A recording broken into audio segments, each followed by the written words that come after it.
people need to do is just remember, think about the source of whatever you're reading. And if you're not reading anything, if you're reading something, and just look and see. If you're reading a newspaper or you're reading any kind of article, look down at the bottom or look at the top and see who wrote the article. And try to identify who the person is, because the white supremacists are now interjecting themselves into things that black people, non-white people, all over the world are writing or saying or presenting on the internet and whatnot, and they are mixing it up with some of the things that they are doing that will serve their purposes. They're doing it very subtly.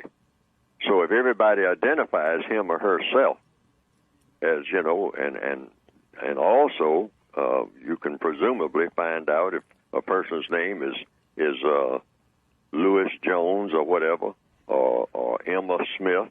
Well, you can probably find out whether Miss Smith or Mr. Jones is white or non-white by, first of all, them giving some type of name, even if the name is what you might call a pen name or a pseudonym.